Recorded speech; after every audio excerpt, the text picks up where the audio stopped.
ప్రభుత్వాన్ని హెచ్చరిస్తున్నాం మిత్రులారా. ఇవాళ మనము చూడవచ్చు, కోయా ప్రాంతంలో ఏఈడబ్ల్యూసీ కానీ ఆధార్ సొసైటీ కానీ ఇంకా మిగతా సంఘాలన్నీ కూడా భద్రాచలంలో జెండా ఒకటే, ఏజెండా ఒకటే అనే దానిపైన ధర్మయుద్ధం ఏ విధంగా మనం గోదావరి పర్యాక ప్రాంతంలో విజయవంతం చేసినామో చూసినాం. అక్కడి నుంచే అది తుడిందెబ్బైనా, సంక్షేమ పరిస్థితి అయినా, సేన అయినా, మిగతా ఇతరత్ర సంఘాలైనా, ఉద్యోగ సంఘాలైనా, అక్కడ గోడ మీద కూర్చున్న నా తమ్ముళ్ళన్నా, బావి మీద కూర్చున్న నా అన్నలైనా, ఇక్కడ కూర్చున్న నా గోల్డ్ చెల్లెలైనా, అక్కడున్న మా గోల్డ్ దాదైనా, అక్కడ మాకు పువ్వు పెట్టే అవ్వైనా కానీ ఒకటే ఒక డిమాండ్ మిత్రులారా, లంబాడీ ఎస్టీ జాబితా నుంచి బరాబరిగా ఈ యుద్ధంలో తొలగించాల్సిందే ఏకైక డిమాండ్. ఆ డిమాండ్ వైపుగానే ఇవాళ మన ప్రయాణం కొనసాగుతుంది. ఆ డిమాండ్ వైపుగానే మన పోరాటం సాగే క్రమంలో నీ ఆత్మగౌరవ సభలను పెట్టుకోకుండా ఆదివాసుల్ని రెచ్చగొట్టే కార్యక్రమాలు వాళ్ళు మొదలుపెట్టిండ్రు. ఇవాళ ఇక్కడ ఉన్న ఆదివాసుల మేమేం తక్కువ కాదు. గోండువాన రాజ్య ఆనవాళ్ళను పుచ్చుకొని ఆ వీరత్వం నుంచి వచ్చిన బిడ్డలు మేమెట్లూకుంటాం. మరే దెబ్బకు దెబ్బ, మాటకు మాట, మంచితనానికి మంచితనం, అదే మా ఆదివాసీ సిద్ధాంతం. నువ్వు మాట్లాడితేనే మేము మాట్లాడాల్సి వస్తుంది. ఇవాళ ఈ సభకు వచ్చేటప్పుడు కూడా అరుణ్ కుమార్ ఈ సభకు రావద్దని కొన్ని ఆంక్షలు. గౌరవిస్తాను, పోలీస్ శాఖను గౌరవిస్తాను, ఇంటెలిజెన్స్ గౌరవిస్తాను, కానీ మమ్మల్ని గొంతులోకే ప్రయత్నం చేయకండి. 50 ఏళ్ళుగా మేము గోసపడతాము, బరాబరిగా గౌరవిస్తాం, ఎక్కడ కూడా కించపరిచే మాటలు రానియం.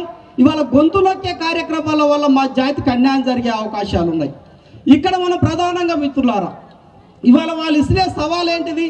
అన్ని చెప్పిండ్రు సాపుగా, లంబాడీ ఎస్టీలు కాదని కాన్స్టిట్యూషన్ అన్ని రకాలు వచ్చింది. చివరిగా ఎల్లగొట్టుడే మిగిలింది. ఎల్లగొట్టుడు విషయమే మనం ఇవాళ మాట్లాడదాం, తరిమి కొట్టే విషయమే మనం ఇవాళ మాట్లాడదాం, యుద్ధంలో ఎట్లకి వెళ్తామో అదే మాట్లాడదాం. ఇవాళ వాళ్ళు అనేది ఏంటంటే కొన్ని రకాల డైలాగులు మనం చూస్తాం. పిరికెడంత మంది లేని వాళ్ళు మమ్మినే బీకుతారు రాబాయ్ అంటారు రవీంద్ర నాయక్. అంటే ఆయన పిరికెడంతా లేనోడు మమ్మినెట్లా బీకుతామంటే చేతులు కట్టుకొని కూర్చుందామా? ఒకడు అంటాడు కదా, ఆదివాసుల్లా బొచ్చు కూడా బీకలేరు అంటాడు. మరి బొచ్చు కూడా బీకలేమంటే సప్పునే కూర్చొని ఉందామా? కొమరంబి అదే నేర్పిండా? ఈ రకంగా రెచ్చగొట్టేదారు. మొన్నటికి మొన్న ఆదిలాబాద్లో ఒక ప్రెస్ మీట్ జరిగింది. అమర్ సింగ్ తిలావత్ తినికి మాట్లాడుతారు. అవురా భాయ్, గోండులు మహారాష్ట్ర నుంచి వలస వచ్చిండ్రు, వాళ్ళు దుర్గావతి వారసులు కదా, వాళ్ళు ఎట్లా ఈ ఆదిలాబాద్లో స్థానికులు అవుతారు? ఓరి నాయన, రాణి దుర్గావతి అమరావతి నది ఒడ్డున ఒక రాజ్యానికి రాణి, మహారాష్ట్ర కాదు మధ్యప్రదేశ్. ఇవాళ ఇక్కడ ఉన్నది ఆదిలాబాద్, ఇక్కడ ఒక రాజ్యం ఉన్నది, నిర్మల్ కోట దగ్గర ఉన్నది, మొన్ననే ప్రభుత్వం శుద్ధి చేసిన ఉట్టూరు కోట దగ్గర ఉన్నది. ఇవన్నిటిని తెలవకుండా ఇవాళ ఇక్కడ నాట ఆదిలాబాద్ గోండులు వలస వదులాట, గోదావరి పర్యాక ప్రాంతంలో కోయలాట, బస్తర్ నుంచి వలస వచ్చిర్రాట.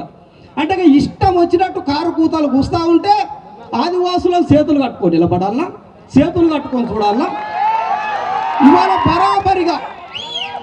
బరాబరిగా సవాలు ఇస్తున్నాం. ఎవరికి నువ్వు ఇక్కడ పాఠం చెప్పేది? గోండులు అంటే ఎవరు? గోండువాన చరిత్ర ఏంది? ఇవాళ భారతదేశ చరిత్రలో ఆది మానవుడు ఆకులు అలవలు తిని, పచ్చి మాంసం తిని, కొండ గుడహలు బ్రతికే క్రమంలోనే నిప్పును కనుగొన్న ఆదిలాబాద్ గోండుకే నువ్వు వాళ్ళ పాఠం చెప్తారా?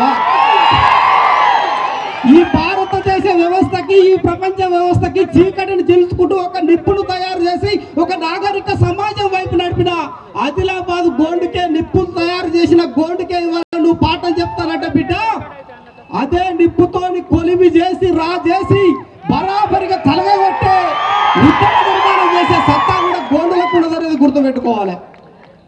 గోండులకు ఉన్నదనేది కూడా గుర్తుపెట్టుకోవాలి మిత్రులారా. ఇవాళ మీకు చరిత్ర ఎక్కడ ఉన్నది? వాళ్ళు ఇంకొక మాట మాట్లాడేది, ఆదిలాబాద్లో గోండులు వలస వచ్చింది. సరే, ఆదిలాబాద్ గోండుకు వలస వస్తే నిర్మల్ కోట పైన రామ్జీ కొండ ఎగిరేసిన జెండా ఎవరు ఎగిరేసిండ్రు? ఆ నిర్మల్ కొండ పైన గోండు కోట కట్టింది ఎవరు? బ్రిటిష్ సామ్రాజ్యంతో, నిజాం సామ్రాజ్యంతో సామంతులుగా తల వంచకుండా నీ కింద నేనేంద్రపై, ఇది నా నేల, ఇది నా భూమి, ఇది నా అడవి, ఇది నా రాజ్యం, బరాబరిగా బరి తెగించి కొట్లాడతాని కొట్లాడి 1000 మంది గోండులు ఉరిదీయబడినా కానీ తన గోండువాన జెండని కింద దింపని రామ్జీ గోండు చరిత్ర గురించి నువ్వు మాట్లాడతావా? అంటే ఆ చరిత్ర ఉన్న వారసులని ఇవాళ నువ్వు మహారాష్ట్ర నుంచి వెళ్ళవలసి వచ్చినట్టు మాట్లాడతావా?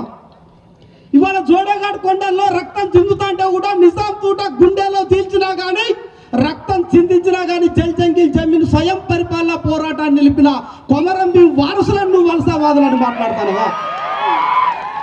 ఇగో ఇటువంటి మూర్ఖపు చర్యలు వీళ్ళు మాట్లాడినప్పుడు బరాబరిగా మేము సమాధానాలు చెప్పాల్సి వస్తుంది.